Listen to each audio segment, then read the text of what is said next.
let's go ahead and answer the first question. Hey, Dr. Islam, how do I know if you are a doctor who I can trust? Oh, well, I think this is a great question, and I think it's a question that I'm actually glad somebody asked me, because you're right. I may not be the right person for you to trust, nor may I be somebody who you should follow. I may not be that. You're exactly right. I need to earn your trust. I need to make sure that I really can really understand your trust as well. I also need to understand to make sure that I am the right person for you, because I may not be. So I'll tell you a little bit about myself. I am a GI doctor, which means I went through 4 years of undergrad, 4 years of medical school, 3 years of internal medicine, and 3 years of additional GI training. I did my GI training at the Mayo Clinic, which was probably one of the top training spots for gastroenterology across the country. I base a lot of my practice on evidence. So I want to give you information that is based on evidence. I want to give you information that is based on true things that have a lot of research and backup for that.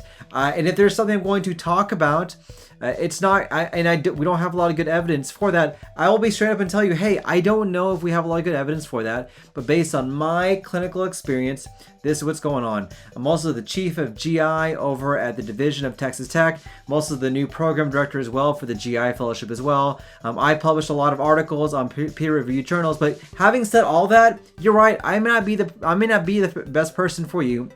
I've had people come see me who said, hey, we just didn't click, and it may not be the best option that I have for my patient. That's perfectly fine, perfectly understandable. My job is to give you guys the information I know based on the clinical evidence that's out there and based on the scientific literature that I read, and also to give you the information in a way that you can understand as well. I have found that for a lot of my patients, or a lot of people just in general, a lot of doctors don't necessarily they're not able to express themselves in a way that people can understand and express medical jargon, quote unquote jargon, in a way that everyone else can really understand what is going on as well. And so that's the way I try to approach this.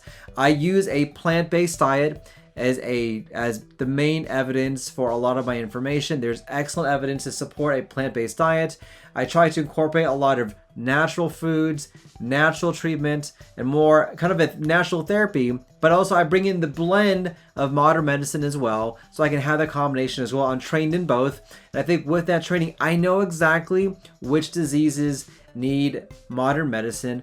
I know what diseases we can use more natural therapies to help out, and I try to find that balance for a lot of my patients, because I understand a lot of people don't want to take a pill. I know a lot of people want to try and do a more natural therapy, whether it's diet, maybe it's better sleep, maybe it is supplements or things like that. And by studying both aspects, I'm able to hopefully give that information to a lot of my patients. I base a lot of my clinical judgment on that as well. So I hope that's the case.